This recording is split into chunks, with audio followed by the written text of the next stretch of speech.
আমাদের প্রিয় নেতা জনাব তারেক রহমান সবসময় একটি কথা বলেন, স্বনির্ভর বাংলাদেশ। মানে আপনাকে কারো কাছে হাত পাততে হবে না কোনো কিছুর জন্য।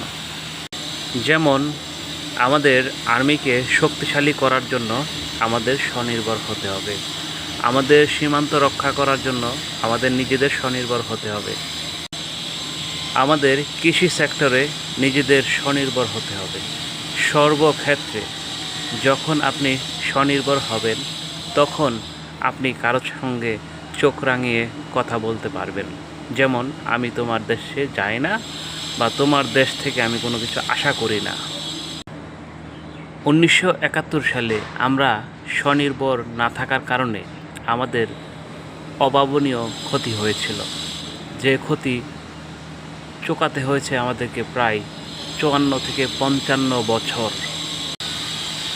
ইন্ডিয়া আমাদেরকে যুদ্ধে হেল্প করেছিল কথা সত্য, কিন্তু বিনিময় তারা আমাদের দেশ থেকে অনেক কিছু নিয়ে গেছে। শুধু নিয়েই যায়নি, বিগত 55 বছর তারা আমাদেরকে একটি কলোনি বানিয়ে রেখেছিল।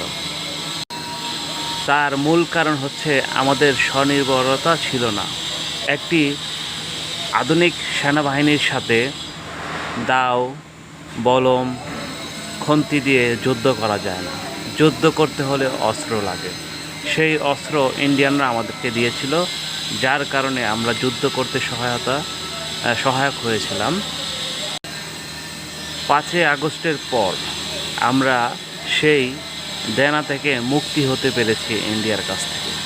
এখন আমাদের উচিত নিজেদের স্বনির্ভর হওয়া, কোনো দেশের তাবেদারি না করা। যেমন আমাদের সেনাবাহিনীকে শক্তিশালী করা, আমাদের নাগরিককে অর্থনৈতিকভাবে শক্তিশালী করা, কৃষি সেক্টরকে শক্তিশালী করা।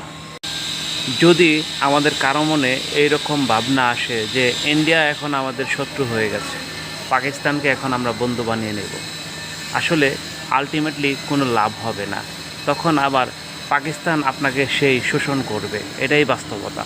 স্বার্থ ছাড়া, লাভ ছাড়া কেউ কারো উপকারে আসে না। একজন ব্যক্তি আর একটি রাষ্ট্র এক জিনিস নয়।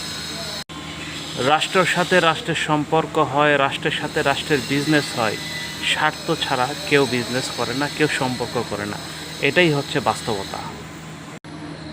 তাই আমাদের প্রিয় নেতারকে কথাগুলো বাস্তবায়ন করার জন্য আগামী নির্বাচনে ধানের শীষ মার্কায় ভোট দিয়ে জয়যুক্ত করুন।